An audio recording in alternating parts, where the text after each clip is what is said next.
everybody, and welcome to Drag Queen Story Hour.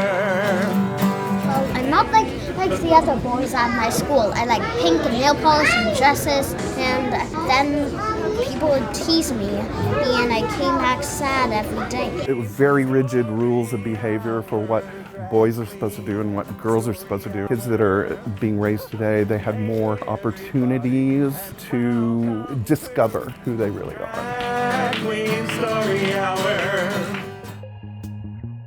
One time, the main guy of the entire group that had like bullied me, he pushed me into a smart board. It was mostly physical, right?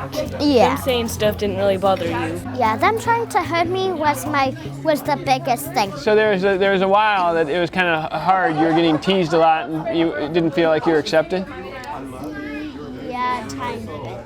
I'm 62 years old. I grew up in Alabama in 1956, and that was a completely different time for a trans person, for someone who was aware of their uniqueness at an early age but had no support for that. Your parents, were they accepting of the transition? Well, the short answer is no, but it's not because of cruelty or anything like that. It was because of ignorance, really. I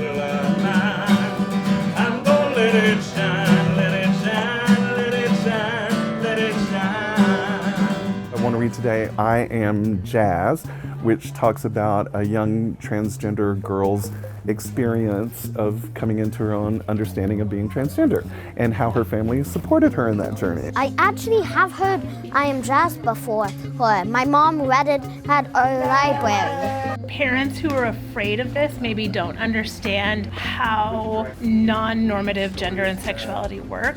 Like if your kids are coming to a drag queen story hour, it's not going to change who they are. For as long as I can remember, my favorite color has been pink.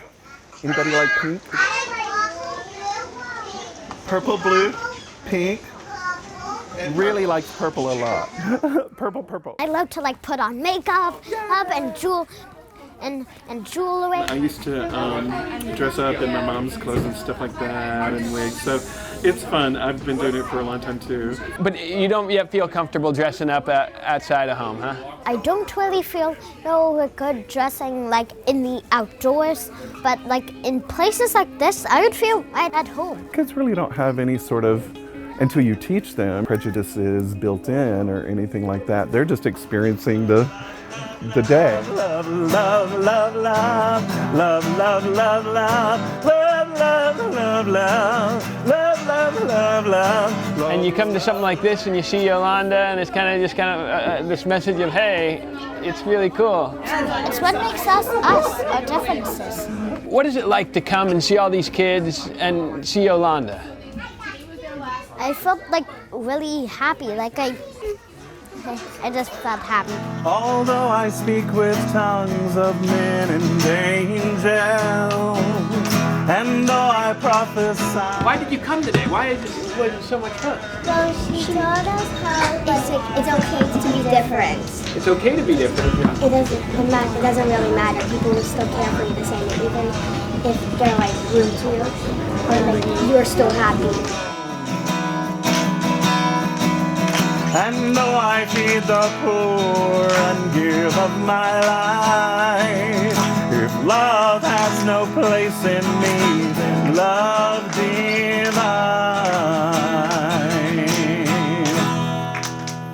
Thank you, my friends.